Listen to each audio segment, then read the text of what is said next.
هنتكلم النهارده على موضوع ايه اكتر حاجه بتخوف الستات غير ان جوزها يتجوز عليها.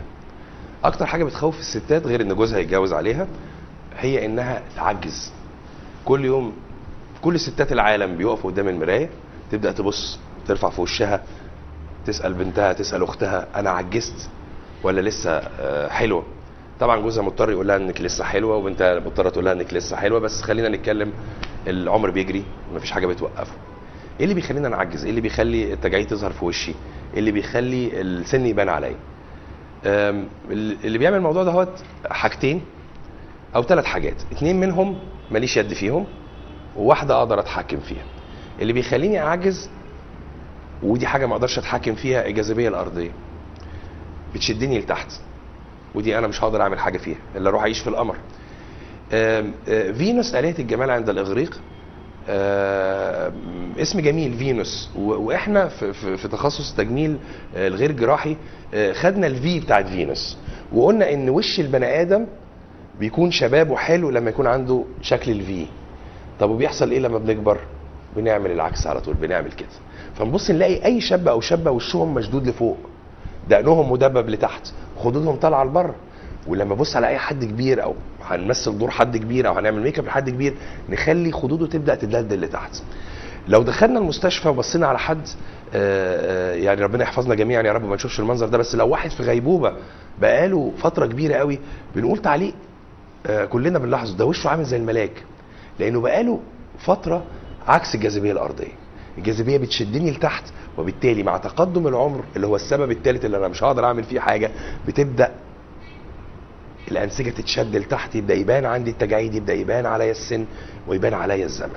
يبقى الحاجتين اللي ما اقدرش اتحكم فيهم هي الجاذبيه الارضيه، ولو ان هنا شرشل قال حاجه اقولها لحضراتكم يمكن تساعدنا شويه ضد الجاذبيه الارضيه. مش هقدر اروح اعيش على القمر، مش هقدر اوقف عجله الزمن لان العمر بيتقدم بيا. اقدر اخلي نفسي في احلى شكل بالنسبه لسني، بس ما اقدرش اوقف تقدم العمر. وثالث حاجه، ودي اللي هنعرف نتعامل معاها، هي الشمس. تشرشل قال ايه قبل بس ما يروح مننا الموضوع؟ عشان يعني لو تتذكروا حضراتكم، تشرشل كان من الناس اللي صحتها حلوه كده، وشه مورد، وكان راجل عاش عمره طويل، ومع انه كان مدخن وكان بيعمل وبيعمل، بس كان صحته كويسه. لما سالوه عن سبب صحته قال لهم حاجه جميله قوي، قال لهم انا صحتي كويسه عشان ما بقفش في الوقت اللي اقدر اقعد فيه، وما بقعدش في الوقت اللي اقدر انام فيه. بمعنى ان هو لو انا النهارده في بيتي واقدر ان انا اعمل حاجه وانا قاعد، ما اعملهاش وانا واقف. لو اقدر اعمل حاجه وانا نايم مريح، ما اعملهاش وانا قاعد. ده دلوقتي بداوا يعملوا تلفزيونات في السقف بتاع اوض النوم عشان خاطر الانسان يكون مريح قدر الامكان. كلنا مع ضغط الحياه، وبنشتغل 4-5 شغلانات في اليوم، بننام كميه قليله، بناخد وضعيات مش طبيعيه، دي ممكن تساعد على ان انا يظهر عندي التجاعيد.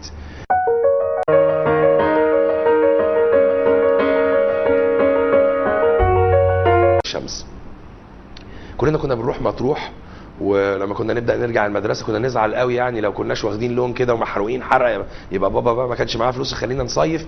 وطبعا كلنا دلوقتي بعد الظروف اللي احنا موجودين فيها ما حدش بقى بيصيف، فالناس بدات تحب الشمس قوي. عدوي اللدود كسيده هي الشمس. الشمس فيها اشعه كويسه، اللي هي بتدي اللون البرونزي وبتدي فيتامين د والى اخره، ولكن للاسف الشديد المنطقه بتاعه حوض البحر الابيض المتوسط، الاشعه الضاره بتاعه الشمس اكتر من الاشعه المفيده كتير. انا هاخد لون وهتحرق والى اخره، ولكن في اشعه تانية ضاره جدا، مش بالضروره انها تجيلي بالشمس المباشره، ممكن تجيلي من انعكاس الشمس على رمله، على اي سطح تيجي عليا وتؤدي الى زياده او تقدم العمر. مش عايزين نقلق، لان دلوقتي بقى في حاجات تقدر تصغرني 10 دقائق، 10 سنين في 10 دقائق، اللي انا بسميها 10 years younger in 10 minutes. 10 دقائق بننزل 10 سنين. بنعمل ايه؟ ما بنعملش سحر. خلونا نقسم التجاعيد اللي في وش اي حد لنوعين من انواع التجاعيد. في تجاعيد اسمها تجاعيد ثابته. يعني ايه تجاعيد ثابته؟ يعني موجوده في وشي، ملهاش علاقه بتحرك بتكلم ولا لا. التجاعيد الثابته غالبا بتكون في هذه المنطقه اللي جنب الانف، ممكن تكون في هذه المنطقه، ممكن تكون في دقني من تحت، في اي مكان، بس هي تجاعيد ثابته. يعني ابص في وشي في المرايه موجوده، اتكلم، اتحرك، اعمل اي حاجه موجوده. التجاعيد الثابته دي ليها علاج اللي احنا بنسميه دلوقتي الفيلرز، او مواد بتبقى مواد جيلاتينيه بتحقن بحقنه رفيعه جدا في المناطق اللي فيها الديفول اللي موجود اللي انا عايز اصلحه، فيبدا يتملي ويبدا شكلي يتحسن. في تجاعيد من نوع تاني اللي هي التجاعيد اللي بتظهر مع التعبير والحركه، اللي هي زي الخطين اللي هنا لما اجي اكشر او لما ارفع حاجبي تطلع لي خطوط من فوق، او لما اجز على عيني تطلع خطوط في الجنب. دي بنسميها التجاعيد المتحركه او المتحركه او اللي بتظهر مع الحركه.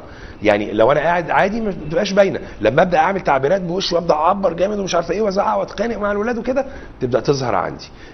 العلاج بتاع التجاعيد المتحركه ان انا اوقف الحركه.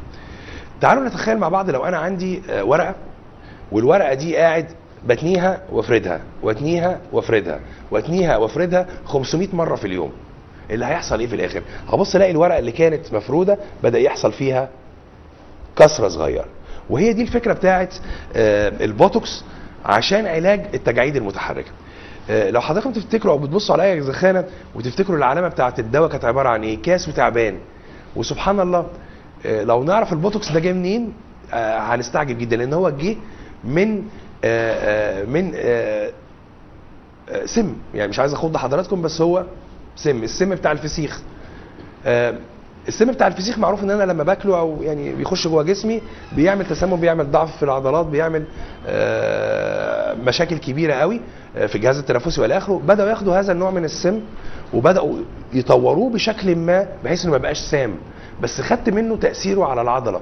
وبالتالي هنا لما ابدا احطه في المنطقه اللي فيها مشكله في الجبهه بين الحواجب بجوار العين يبدا يهدي العضله دي، وبالتالي هنا انا بمنع عمليه التاني والفرد اللي عماله تحصل. فلما ببدا اعمل البوتوكس من تكراره المفروض ان هو بيتعمل كل من 3 الى 4 شهور، لما ابدا اعمله بصوره متكرره لمده سنه ونص تبدا التجاعيد دي تروح عندي خالص. فهنا بريحت نفسي، ما بقاش عندي خطوط جنب عيني، ما بقاش عندي خط كده لما بكشر، وما بقاش عندي خطوط فوق. وخلي بال حضراتكم ان احنا بنكشر واحنا نايمين اكتر من واحنا صاحيين. فهنا لما بوقف هذه العمليه انا اقدر ادي فرصه ان ما يبداش تظهر التجاعيد وتبقى تجاعيد ثابته وما نقدرش نعمل لها حاجه او نضطر ان احنا نلجا للجراحه.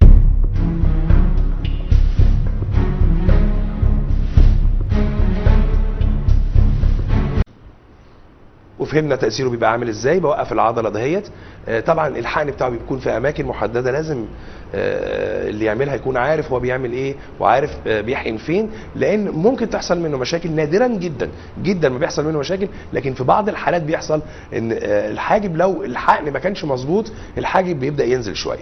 نتائج البوتوكس بتبدا تظهر بعد من 7 الى 10 ايام، لكن اللي عايز اقوله لحضراتكم ان هو بيقعد في فتره من 3 الى 4 شهور فقط، وبيحتاج تاني انه يتعمل مره تانيه زي تانك البنزين بالظبط. بملى تانك البنزين بتاعي يبدا يفضى بعد 3 الى 4 شهور بيكون التانك فضي، احتاج املاه تاني. طول عمري؟ لا، مش طول عمري. انا لو كملت لمده سنه او سنه ونص بعد كده مش هحتاج ان انا اعمل الا يمكن كل 7 أو 8 شهور. نيجي للموضوع التاني بتاعنا. احنا بنتكلم على الفيلرز اللي هي بنستخدمها للمناطق اللي فيها التجاعيد الثابته. الفيلرز دي ماده طبيعيه جيلاتينيه بيتم حقنها برضو بابره صغيره خالص من غير بنج. احنا بنتكلم في كل العلاجات دي يا جماعه والناس صاحيه، ما بتكلمش على واحد متبنج. يعني احنا واحنا بنعمل حاجه العيان بيبقى شايف قدامه النتيجه في ساعتها على طول. الفيلرز دي عباره عن ماده جيلاتينيه بيتم حقنها بابره رفيعه خالص، ما بتحتاجش اي نوع من انواع البنج، ما فيش فيها اي نوع من انواع الوجع. املى بيها مناطق كتير قوي. ممكن بملى بيها الفراغات اللي هي بتبقى موجوده هنا اهوت، ممكن اعمل بيها اكبر بيها شويه لو الخدود بتاعتي كانت بدات تسقط مع السن، ممكن اكبر بيها الشفايف، ممكن احسن بيها شكل الدقن، ممكن احسن بيها شكل المناخير، احطها في اي حاجه عامله زي الصلصال كده. ولكن النصيحه اللي دايما بقولها لحضراتكم في مقاييس وفي معايير، يعني بلاش نعدي الحدود. ده الظريف في التجميل غير الجراحي، ان انا بقدر اتحكم في الكميه اللي بحطها. انا مش بعمل عمليه واصحى الصبح يا ترى بقى ايه شكلها هيطلع ازاي بكره، لا، دايما نعمل حاجه على بسيط ونقدر نزود بعد كده. انا بتكلم في اجراء بياخد 10 دقائق، اجراء ما بياخدش اي نوع من انواع التخدير. فلو انا هعمل فيلر او هعمل بوتوكس افضل دايما ان انا اعمل بكميه بسيطه، لان انا اقدر اضيف، ما اقدرش اشيل. ولو ان طبعا في حاجات معينه بنقدر نستخدمها لو الامور اتحطت بزياده شويه او غشوميه شويه لازم احطها. ولازم حاجه ثانيه نبقى عارفين ان في مقاييس للجمال. يعني مثلا يا جماعه بالنسبه للحاجب بتاع الراجل لازم يكون ستريت لاين، يعني لازم يكون مفروض. الحاجب بتاع الست مقاييس الجمال الطبيه بتقول ان لازم الحاجب من بره يكون اعلى من الحاجب من جوه 3 مللي. لو جات لي اي حد او اي واحده ست جات تقول لا انا عايز اعمل كذا عكس الجمال، نحن كاطباء بننصح ان احنا ما نعملش الكلام ده. ليه؟ لان اللي هيحصل ان اللي هيشوفها في منظر عجبه هيبدا يقول لك الدكتور اللي عمل لها هو اللي وحش. فهنا لازم افهمها مقاييس الجمال ازاي. كتير من الستات بتتخيل ان الشفه تبقى كبيره تبقى حاجه جميله، فتقول لك يا دكتور انفخ لي الشفه الفوقانيه. يا ستي عايز طب واللي تحت؟ تقول لك لا اللي تحت مش مهم. مقاييس الجمال يا جماعه بتقول ان الشفه الفوقانيه اصغر من اللي تحت، النسبه دي 1.6 لواحد. يعني ما ينفعش الشفه اللي فوق تبقى اكبر من الشفه اللي تحت، هيطلع بوزي لبره عكس الطبيعه. ففي مقاييس للجمال، وفي اخطر بقى من كده المدمنين بتوع التجميل، ودول دي يعني كارثه محققه. الواحده بتبقى حلوه وجميله ما عندهاش اي مشاكل. انا لسه وانا طالع مقابل واحده رفيعه وبتقول انا عندي بطن وانا ما كنتش شايف بطن خالص.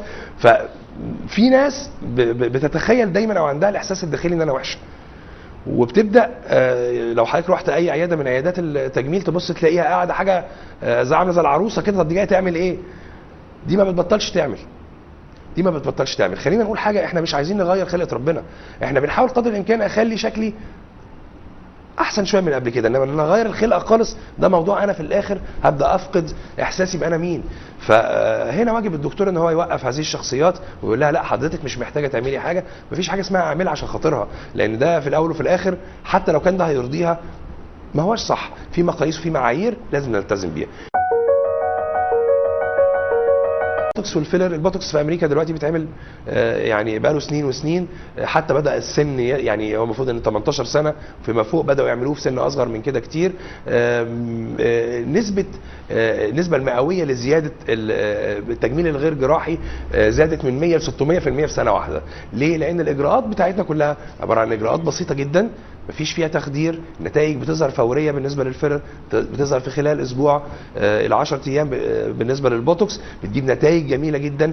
ما عملتش جراحه، ما دخلتش اتبنكت، ما نمتش، الدكتور ما سرحش وهو بيعمل اي حاجه، او نسي مقص في بطني او ابره في وشي. فهنا المجال بتاع التجميل غير جراحي مع دخول البوتوكس ودخول الفيلرز بدا ياخد يعني في مصر اتجاه فظيع جدا. اهم حاجه في المواضيع دهيت ان انا المواد اللي بستخدمها تكون عامله ازاي، لان الفيلرز انواع والبوتوكس انواع. الفيلرز في منها انواع بتقعد 9 شهور، في انواع بتقعد سنه، في انواع بتقعد سنه ونص، في انواع تجوز للشفايف، في انواع تجوز للخدود، يعني انواع مختلفه. من حقي كمريض ان انا اطلب من الدكتور بتاعي انه يقول لي حضرتك بستخدم فيلر نوعه ايه. الشركات المحترمه كلها بتبقى مع الفيلر نفسه حاطه ورقه فيها نوع الفيلر اللي اتحط، عشان لو احتجت ان انا ازود عليه ابقى عارف النوع ايه، لو راح لدكتور تاني ابقى عارف النوع ايه، احتجت احقن السنه الجايه ابقى عارف انا بحقن نوع ايه. بحب اطمن حضراتكم ان يعني مفيش مضاعفات بتحصل من هذه المواضيع. الحاجه الوحيده بس اللي انا ما بحبهاش ان احنا ما نزودهاش، ما نكبرهاش زياده عن اللازم، احنا نعدل الامور بحيث ان في خلال فتره 10 دقائق بالظبط من زيارتك للدكتور كنا رجعنا 10 سنين، رجعنا 10 سنين مش رجعنا 30 او 40 سنه او غيرنا شكلنا وبقينا شبه الكائنات الفضائيه العجيبه. فنعقل شويه ونشوف احنا عايزين نعمل ايه بالظبط، ونشور الدكتور بتاعنا انا محتاجه اعمل ايه، وهو اللي يحدد لحضرتك تعملي ايه ان شاء الله.